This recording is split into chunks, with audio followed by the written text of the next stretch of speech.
Hey Michael, how are you? Fine, thanks. Will you be at the company party tonight? No, I can't make it. You probably heard of the fact that the Access Impediment Act got cancelled. I've been involved in the movement against this law. So, tonight there will be a meeting to evaluate and celebrate this success. Access Impediment Act. I've never heard of that. Seriously? It's been heavily discussed since Ursula von der Leyen stood up for installing a law to block websites containing child pornography.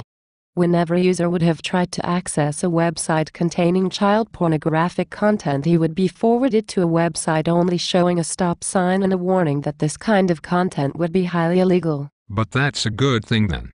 I would never support child pornography. Neither would I. My point simply is that there are more effective ways of fighting child pornography. This law is more a way of fighting the symptoms instead of the cause. Anyway, those blockings aren't that difficult to circumvent.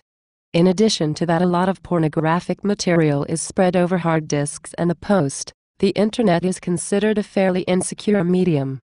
Politicians should rather try to prevent such terrible crimes from happening instead of controlling the freedom of internet. But still, as long as this law only prevents one case of child abuse, it would be worth it. This is not only about protecting the children.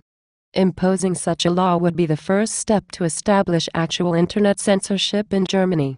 Nobody would deny that deleting child pornography is a reasonable thing to do.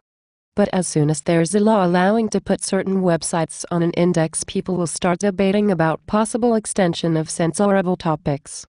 It's a thin line between content regulation and censorship. And then, who has the right to decide what content has to be regulated? But as far as I know, there is no censorship at all in Germany. I can understand if people from countries like China make a big deal out of it, but I really don't have the impression that anyone's interfering with my freedom of expression. The German government censors far more content than you might think. For example? Given our country's historical background, neo-Nazi websites and especially websites denying the Holocaust are censored. This is becoming a difficult issue once this kind of content is hosted by servers outside of Germany. Well, that as well sounds reasonable to me. Is there more? For sure. The debate on regulating terroristic content, or websites showing violence, is always on. In times when a growing number of children has access to the internet, I would also agree on the regulation of such content. Mentioning children, some websites need a verification of age. You have to be 18 or older to access them. It's all stated in the law for the protection of the youth. Again, that sounds reasonable to me. Honestly, it's the least thing one can do.